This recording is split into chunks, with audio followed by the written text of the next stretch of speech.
Perhatian netizen, entertain, bahkan masyarakat umum terhadap fenomena Bunda Korla sungguh membuat kita merasa betul-betul terhibur.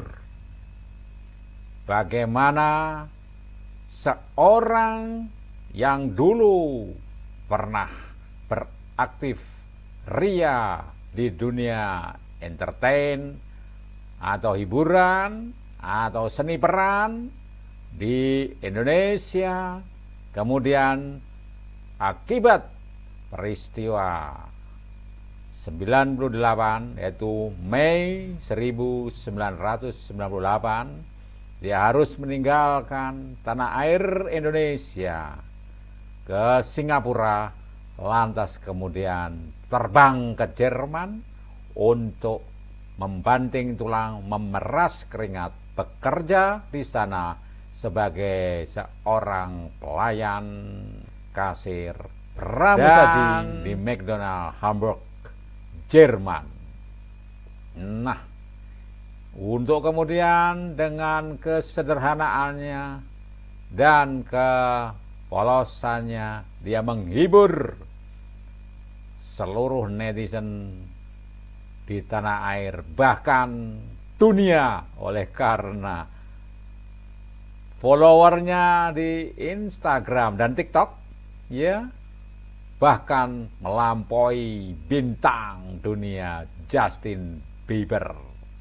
Nah, dengan demikian sebuah fenomena yang menunjukkan suatu eksistensi dari seorang Cynthia Korla yang dengan nama kecintaan Bunda Korla membuat kita semuanya ingin tahu lebih jauh tentang eksistensialisme pada seorang Bunda Korla. Apakah eksistensinya ketika dia sudah berhasil menembus follower melebihi maha bintang Justin Bieber? Atau ketika dia pulang ke Indonesia dan dielu-elukan oleh masyarakat netizen dengan berbagai konser yang diadakannya? Apakah eksistensinya terwujud ketika hal semacam itu terjadi sehingga punya besar harapan dia kembali pulang ke Indonesia untuk menjadi seorang artis top ketika dunia artis sedang meredup dengan bintang-bintang yang cemerlang, bintang-bintang yang mampu menghipnotis masyarakat dan memberikan penghiburan atau hiburan pada seluruh masyarakat ketika carut-marut ekonomi, politik, sosial, budaya kita terjadi dan menyandera kita di dalam kondisi semacam ini, entah apa Anda menyebut dan menilainya. Yang pasti pengakuan seorang seniman yang lebih suka disebut sebagai seniman daripada seorang entertainer yaitu Soimah, dia membutuhkan seorang yang mampu menghiburnya sebagai seorang penghibur. Dan di situ Soimah mengakui bahwa Bunda Korla lah orang yang telah menghiburnya sebagai seorang penghibur. Meski Soimah lebih suka disebut sebagai seniman bukan penghibur. Dan juga seorang Hotman Paris, pengacara yang selebritas terkenal itu sangat menyukai dan mendukung serta merasa terhibur dengan kehadiran Bunda Korla sehingga memfasilitasi ke kelompok-kelompok atau klub-klubnya atau grup-grupnya yang tersebar di seluruh Nusantara. Dan begitu banyak lagi artis yang mendukungnya mendukung seorang Bunda Korla untuk mewujudkan konser-konsernya, dan seluruh netizen dengan sukaria mau membuatkan suasana menjadi begitu menarik pada saat ini, menjadikan hiburan bagi kita. Apakah eksistensinya muncul penghormatan dari orang lain? Itu hanyalah hal-hal yang mengikuti eksistensi seseorang. Dan ternyata sebelum semua hal yang positif itu diberikan kepada seorang Bunda Korla atau Cynthia Korla, terkuaklah rahasia sesungguhnya sebelum semuanya itu diterakan atau diberikan kepadanya. Di dalam kesehariannya, ya seperti itulah seorang Bunda Korla atau Cynthia Korla. Baik itu di rumahnya yang bukan rumah sendiri di Jerman, yang menurut artis Ivan Gunawan yang sudah ke sana, demikian juga Maharani yang sudah menyaksikan sendiri dan mau membelikan rumah, namun ditolak. Ternyata rumahnya di sana adalah rumah yang seperti kalau di Indonesia dapat disebut sebagai rumah petak yang sewa atau kontrak untuk menghuninya dan memakai aktivitasnya sehari-hari, sehingga di TikTok dan di sosial media rakyat Indonesia terhibur dengan aksinya yang penuh dengan kepolosan, kejujuran, dan menghibur. Dan ternyata jauh sebelum itu terkuaklah sejarah panjang bahwa seorang Bunda Korla itu ada. Saudara belajar dari hal ini, kita mengetahui bahwa jauh sebelum semua gelar, atribut, penghormatan, hadiah, dan lain sebagainya, seseorang itu sudah mempunyai eksistensi, bukan oleh pengaruh dari orang lain yang memberikan kepadanya, tetapi eksistensi seseorang itu mendahului dari itu semua. Dalam bahasa yang lain disebut integritas, bahwa seseorang mempunyai integritas itu bukanlah oleh karena dia dilihat oleh orang lain, bukan karena dia ditonton serta dikendalikan oleh orang lain, tetapi integritas itu adalah aksinya secara jujur dan polos dan sesuai dengan hati nuraninya, kemauan sendiri, pilihan sendiri yang dia lakukan sendiri, dan sesuai dengan kesadaran dan cita-cita serta impiannya, mendahului semua hal yang kemudian berpengaruh dan menerpanya.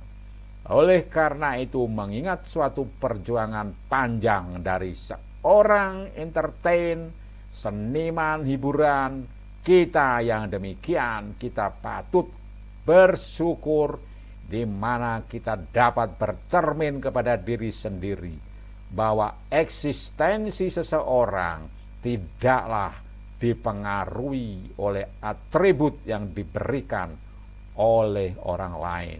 Itu mendahului, sikap-sikap jujur itu mendahului kejujuran dan aktivitas yang dilakukan dalam keseharian itu.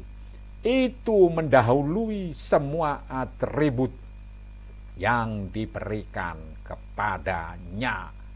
Bahkan diakui bahwa Olga Saputra mempunyai suatu perilaku yang menghibur dan meroket pada masanya adalah karena mencontoh atau belajar atau meniru pola tingkah dari Bunda Korla. Sehingga secara jujur saya sendiri, kalau menonton aksi Olga pada saat dia di dunia hiburan Indonesia di layar televisi, itu tidak berbeda dengan aksi Bunda Korla. Kalau Olga aksinya seorang laki-laki, Bunda Korla seorang perempuan, namun pola tingkahnya itu persis. Nah, saudara-saudara, sahabat seluruhnya, handetolan dan kawan teman semua, di sini kita mengetahui sebuah eksistensi seseorang itu jauh mendahului atribut atau gelar atau pangkat biasa saja. Filsafat post-truth atau pasca kebenaran mengatakan bahwa kehebatan yang biasa-biasa itu menjadi seolah-olah hebat oleh karena sering muncul di media sosial. Hal ini dijawab dengan eksistensialisme Bunda Korla, bahwa bila seseorang punya eksistensi yang jauh mendahului dari semua atribut kehebatan yang diberikan dengan gelar-gelar yang hebat itu tak akan begitu berarti. Oleh karena yang penting dia punya eksistensi mandiri yang tidak terpengaruh oleh orang lain, tidak terpengaruh oleh pemberitaan media sosial. Dan semuanya itu bukan berarti media sosial tidak penting, bukan berarti penghargaan orang tidak penting, bukan berarti semua atribut dan penilaian bagus itu tidak penting, dan bukan pula berarti bahwa kritik seperti yang dilakukan oleh Nikita Mirzani kepada Bunda Korla itu tidak penting. Tetapi hal ini semua menunjukkan bahwa sesuatu sesungguhnya tidak bisa berdiri sendiri dan tidak dipengaruhi oleh hal-hal yang lain. Dan di antara sesuatu dengan yang lain itu sesungguhnya ada ruang antara, dan ruang antara itulah jembatannya. Meski semuanya saling mempengaruhi, tetapi sesungguhnya yang lebih penting adalah subjek di mana dia bertumbuh terhadap dirinya sendiri di dalam eksistensinya. Sehingga kita mengatakan meskipun eksistensi itu mendahului semua dari semua penghargaan, bukan berarti penghargaan, kritik, dan semua gelar itu tidak penting. Tetap ada pengaruhnya. Namun pemurnian dari itu semuanya kembali ke individunya. Apakah dia dapat mengubah semua pengaruh dari luar itu menjadi murni, menjadi seperti murni yang dimiliki dari dalam dirinya sendiri. Karena justru sebelum eksistensi yang mendahului semua atribut itu, sesungguhnya juga ada pengaruh-pengaruh lingkungan yang lain, pengaruh dari pihak-pihak yang lain untuk pembentukan Bunda Korla sebelum bertemu Olga dan Ruben pada masa dulu.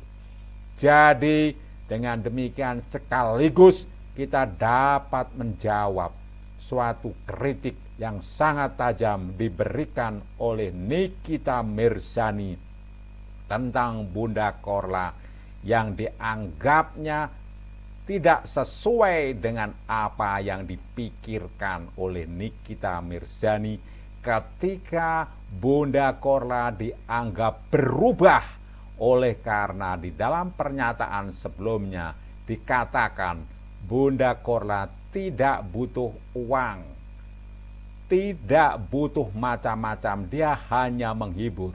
Nah, ini adalah sebuah pemikiran yang mandiri, yang menganggap sesuatu itu tidak ada dipengaruhi oleh pihak lain dan tidak dipengaruhi oleh lingkungan dan hal-hal di luar diri seorang Bunda Korla. Meskipun eksistensi seseorang itu jauh mendahului atribut dan penghormatan kepadanya, tetap dulu sebelum dia mendapatkan eksistensi keberadaan itu, seseorang pasti ada pengaruh dari hal lain atau lian. Sehingga sebetulnya kalau memisahkan tentang prinsip Bunda Korla sendiri terbebas dari apa yang dipikirkan Bunda Korla pada saat itu adalah sebuah kelemahan juga. Oleh karena apa? Seseorang tidak mungkin dia tetap kaku di dalam proses dinamika pembentukan dirinya. Bahwa akhirnya Ivan Gunawan dan Maharani memberikan masukan yang baik untuk proses perubahan berpikir dari Bunda Korla. Itu adalah suatu hal yang tidak mustahil. Oleh karena sesuatu pengaruh dari luar itu akan dapat membentuk seseorang. Ketika melalui proses dalam dirinya, ketika membentuk proses dalam dirinya itu, maka dia dapat mengolahnya secara murni seperti asli dari dirinya, seperti filsafat yang eksistensialisme Søren Kierkegaard itu adalah pembentukan eksistensi seseorang sehingga dia murni mendahului segala atribut yang diberikan pada orang pada awalnya berasal dari Tuhan, dan ketika Tuhan berproses pada dirinya maka itu membentuk dia seperti apa yang difirmankan Tuhan, dan itu seperti asli muncul dari dirinya, jauh mendahului atribut atau gelar penghormatan yang diberikan kepadanya.